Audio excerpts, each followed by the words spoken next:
Anak saya dah.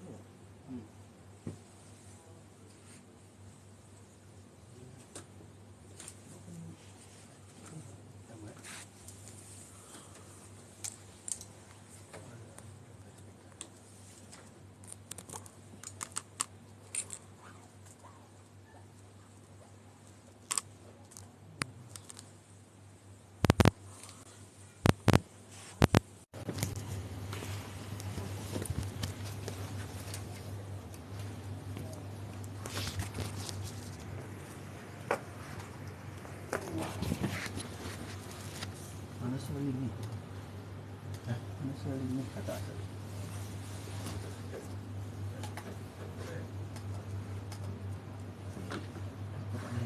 Scan dulu. Scan.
Lagi ada jauh.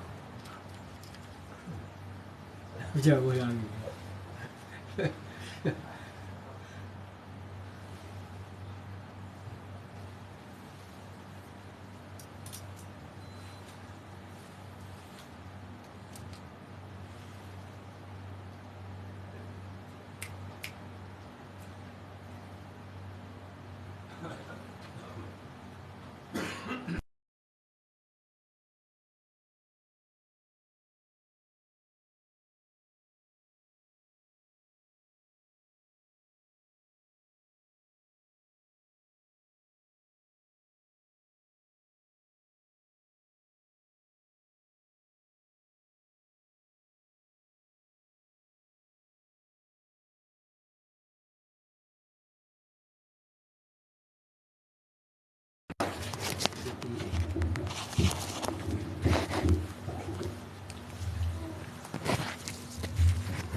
Wow.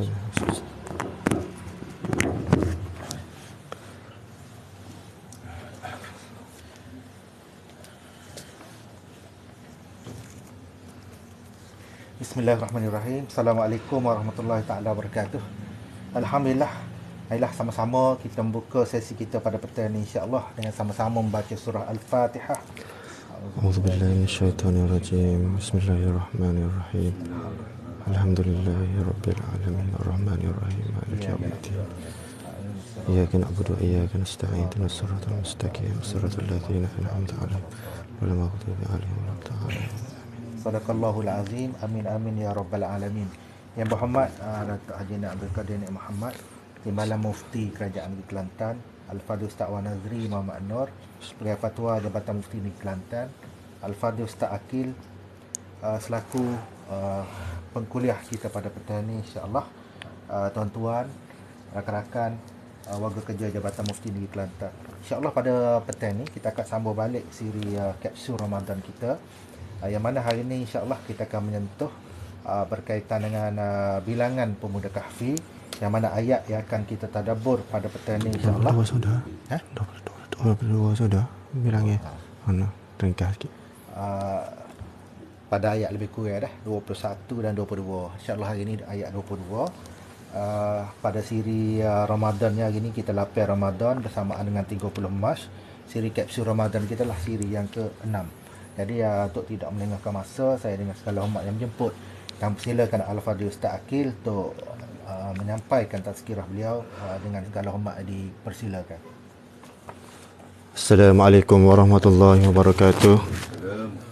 Yang berhormat Sahibul Fadilah Datuk Haji Ni Abdul Qadir selaku Timbalan Mufti Kerajaan Negeri Kelantan, yang berusaha Puan Pengerusi Majlis, Ustaz Al-Fadhil Ustaz Kamarul Amin, Al-Fadhil Ustaz Wan Azri, Al-Fadhil Ustaz Khairul Amilin, dan yang berusaha Encik Rosdi, dan semua ahli hadirin yang dirahmati oleh Allah Subhanahu Wa Taala sekalian. Okey, pada kali ini kita kesuntukan masa sikit. Kita akan meringkaskan kepada ayat yang ke-22 tadabbur surah Al-Kahfi. Tidak lupa juga ya, yang baru duduk Al-Fadhil Ustaz Rosmadi ya, dan hadirin-hadirin yang dirahmati Allah SWT sekalian lah. Dan pada hari ini kita akan kupas ayat yang ke-22 daripada surah Al-Kahfi, yang mana kalau semalam kita kupas tentang yang anak kupas yang kemarin dulu tu, tentang keadaan di gua, pemuda Ashabul Kahfi di gua. Okey, sebelum itu kita tadabbur sedikit ayat Al-Quran daripada ayat yang ke-22. A'udzubillahi minasyaitonirrajim. Bismillahirrahmanirrahim.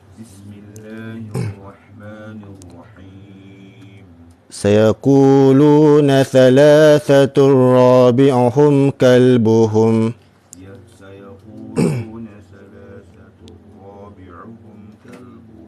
ويقولون خمسة سادسهم كلبهم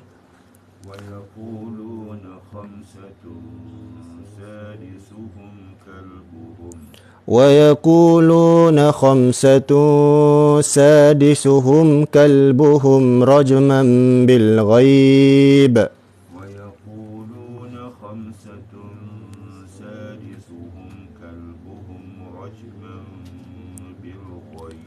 ويقولون سبعة وثامنهم كلبهم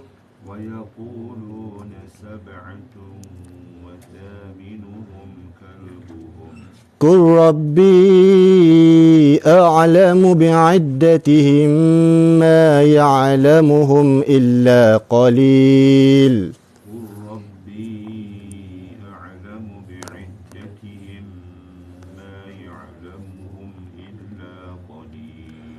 فلا تمار فيهم إلا مراء ظاهرا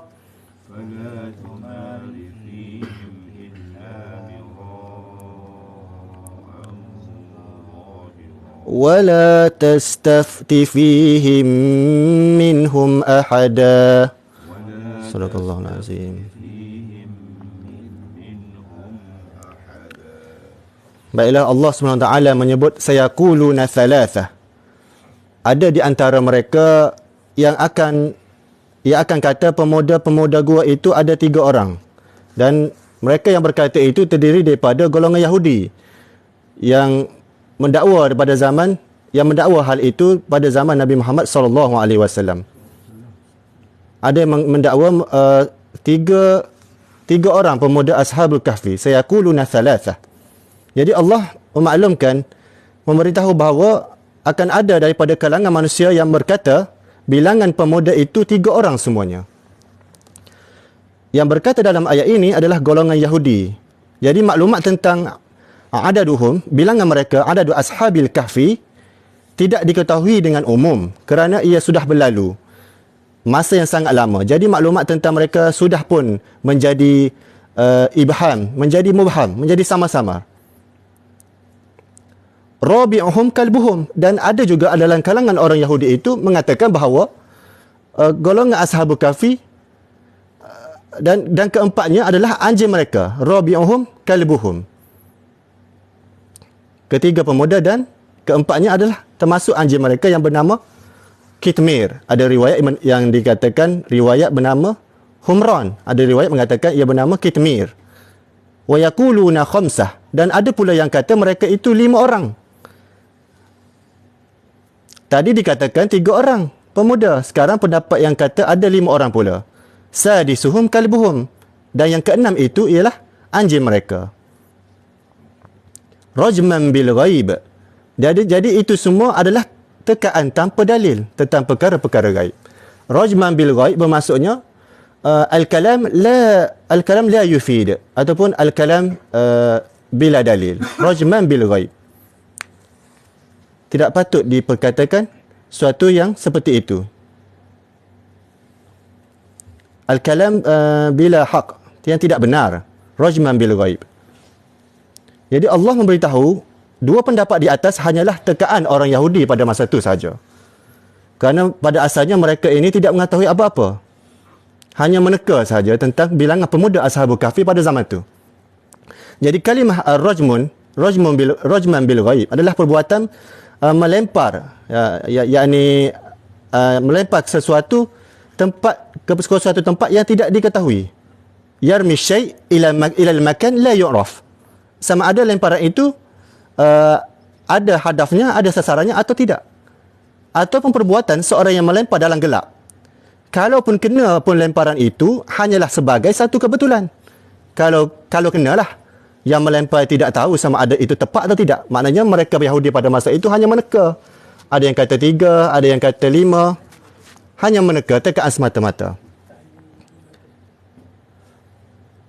Itu juga memberitahu bahawa bilangan pemuda dalam gua itu memang dibincangkan oleh ahli kitab dalam kalangan orang Yahudi itu dengan pelbagai pendapat.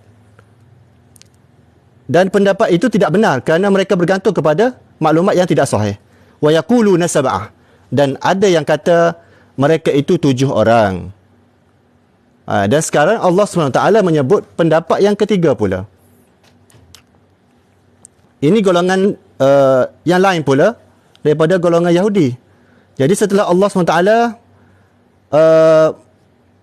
memberitahu bahawasanya pendapat-pendapat yang saling meneka-neka dalam kalangan orang Yahudi itu, maka Allah memberitahu kita bahawasanya ada 7 golongan pemuda Al-Kahfi.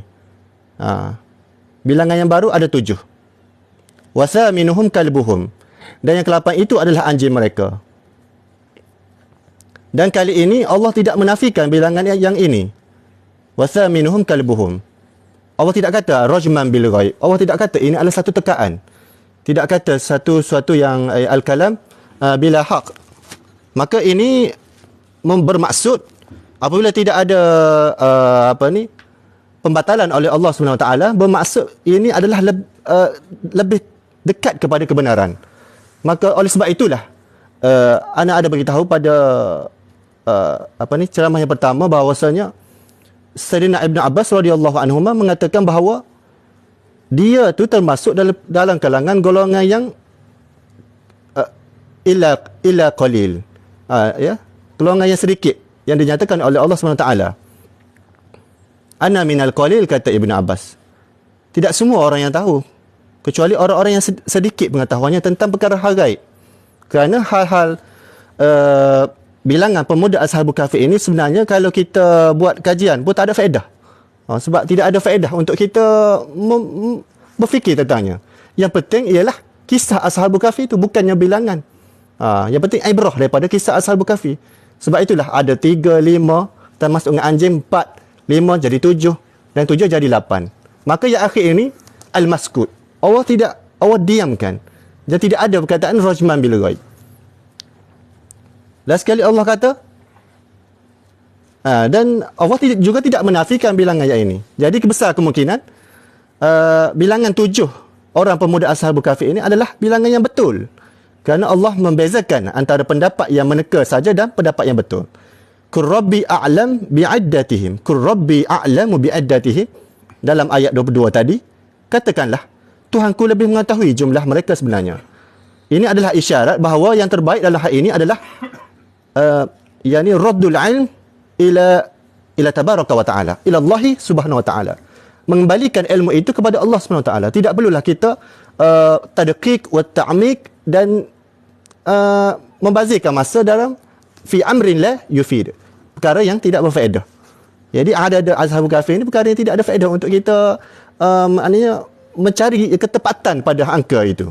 Cukuplah apa yang diberitahu oleh Allah Subhanahu Wa Taala.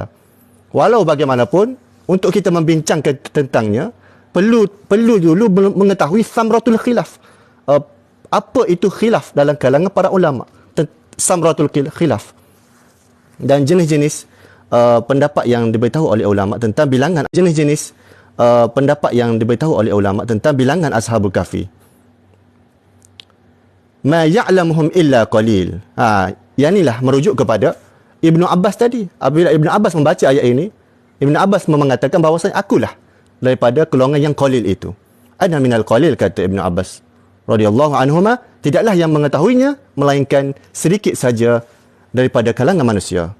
Memang ada orang yang tahu bilangan mereka ini dengan tepat, tapi yang tahu itu tidak ramai.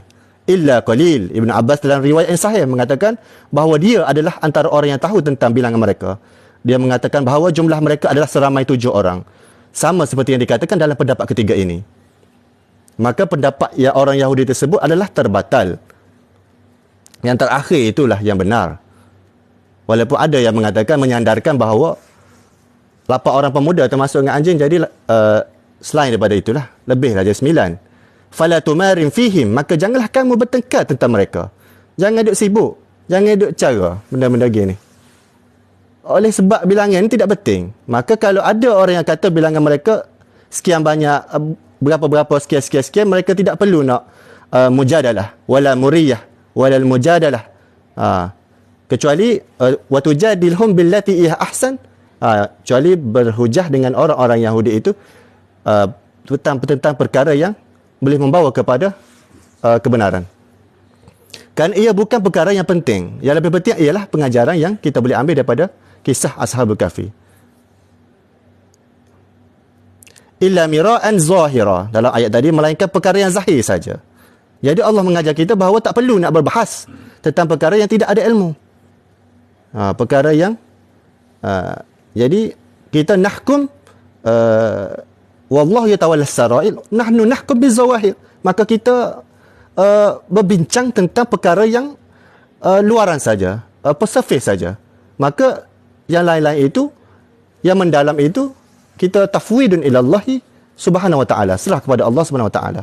Kerana Allah sendiri bersebut illa mira'an zahira, jelas dan zahir saja. Ini bermaksud kita hanya berbahas dalam suasana yang sederhana. Seperti mana kata Nabi SAW, khairul umur awsatuha. Ya, sebaik-baik perkara itu dalam urusan yang kita buat ialah dengan bersederhana, moderate. Kerana pengetahuan tentang masalah ini tidak membawa faedah yang banyak. La faedah kathirah. Kalau tahu pun bilangan mereka, nak buat apa? Adakah boleh menambah iman? Hal yazidul iman? Lau na'lam adadahum tamaman? La. Jawabuhu la. Wala tastafti fihim minhum ahada. Dan jangan kamu tanya tentang mereka kepada seorang pun daripada mereka. Jangan tanya daripada seorang pun daripada mereka. Jadi Allah tidak memberi kepada Nabi Muhammad SAW tanya kepada golongan Yahudi itu, kerana mereka sendiri pun tak tahu berapa jumlah pemuda sebenar. Yang ada hanyalah rajman, meneka-neka, rasa-rasa, atau waqo', rasa-rasa. Jadi ilmu rasa-rasa ni tidak boleh diambil kira dalam agama.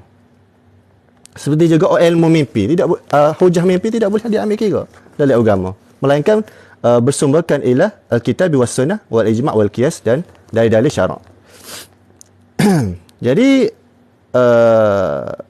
dan ini mengajar kita, kalau ada orang kita yang suka nak tahu sangat tentang detail bilangan, jenis, warna dan fakta lain dari kisah-kisah Islam, maknanya mereka itu ada sifat-sifat Yahudi, bab kata pengarang.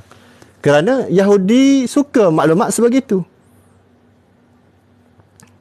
Dan memang jumlah pemuda kafir itu tidak penting. Begitu juga di mana mereka tinggal, itu juga tidak penting. Ada fakta yang mengatakan ia ada di Jordan, tempat tinggal Ashabul Kahfi itu. Tapi ada juga yang menafikan bahawasanya tempat dan lokasi dan bilangan itu tidak tepat. Yang penting adalah cerita tentang mereka, pengajaran yang boleh diambil daripada mereka yang sangat penting. Gitu.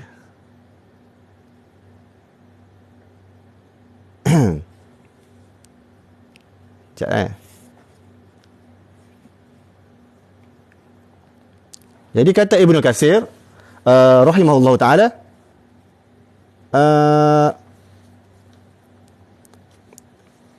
pendapat-pendapat yang awal tadi adalah pendapat yang telah pun terbatal.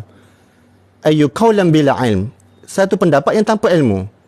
Ya, kama yarmi ila makan la ya'rifu. Seperti mana seorang itu melontarkan sesuatu ke tempat yang dia tidak tahu ataupun sasarannya tidak tepat. Tidak mengena pun. Fa innahu la yakadu yusib wa in asaba fabila qasdin. Jika kena pun tidak tepat. Summa haka thalith wa sakata alaihi aw qarrarahu biqaulih wa thaminuhum kalbuhum fadalla ala sihhatihi. Maka menunjukkan kepada benarnya fakta yang dibawa oleh Allah Subhanahu wa taala. Wa annahu huwal waqi' fi nafsil am wa qawluhu qur rabbi a'lam bi'addatihim irsyadun ila anna al-ahsan fi mithli hadzal maqam. Maknanya last sekali Allah kata yang terbaik, jalan yang terbaik untuk menyelesaikan kemelut ini, polemik ini ialah raddul ilm ila Allah taala, kerana la ihtiyaja ila al-khawd fi mithli hadza bil ilm. Tidak perlu kita bertungkus lumus bertengkar tentangnya. Tidak perlu kita berbalah tentangnya. La ihtiyaja ila al-khayd, tidak ada hajat. Wala hajat ila al-mujadalah wala muriyah wala semua sekali lah wal munaqashah. Jadi kita terima aja apa yang dibawa oleh Allah Subhanahu Wa Taala. Ana rasa sekat itu saja pengisian kerohanian kita tentang surah Al-Kahfi ayat 22 ini. Wa aquli qauli hadza astaghfirullah li wa lakum. Syukran lakum. Assalamualaikum warahmatullahi wabarakatuh. Waalaikumsalam warahmatullahi wabarakatuh. Terima kasih kepada Al-Fadhil Ustaz Akil atas kesediaan untuk membimbing kuliah kita pada tengah hari ini. Jadi tuan-tuan, puan-puan, rakan sahabat, insya-Allah pada hari ini kita telah melepasi tadabbur ayat 21 dan 22, iaitu berkaitan dengan bilangan. Apa yang penting di sebalik apa yang disebut oleh Al-Fadhil Ustaz Akil tadi adalah mesej di sebalik apa yang Allah Subhanahu Wa Taala sebut, supaya kita mengetahui bahawa itu adalah tanda kebesaran Allah Subhanahu Wa Taala, dan Allah telah menutup segala apa benda yang kita nak gaya-gaya, kita nak balah. Allah suruh Nabi kata qur rabbi a'lamu bi'iddatihim.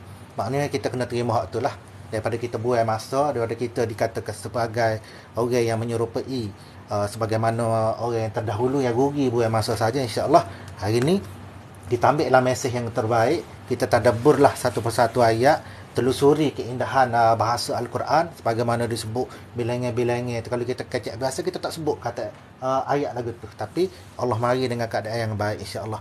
Pada minggu hadapan, hari ini kita dah berhujung minggu hari Khamis, insya-Allah kita akan sambung pada penceritaan yang lebih menarik, iaitu pada ayat ke-23 hingga 27, iaitu berkaitan dengan pemahaman perkataan insya-Allah. Yang kita sebut insya-Allah tu akan dikupas ada 4 ayat berkaitan ayat ni, mesej insya-Allah saja, dan insya-Allah akan dibimbing oleh yang berhormat Ayahanda Datuk Haji Abdul Qadir Nik Muhammad hari Ahad minggu depan insya-Allah. Jadi untuk tu marilah sama-sama kita tangguhkan pertemuan kita pada petang ni dengan membaca surah Al-As dan tasbih kafarah.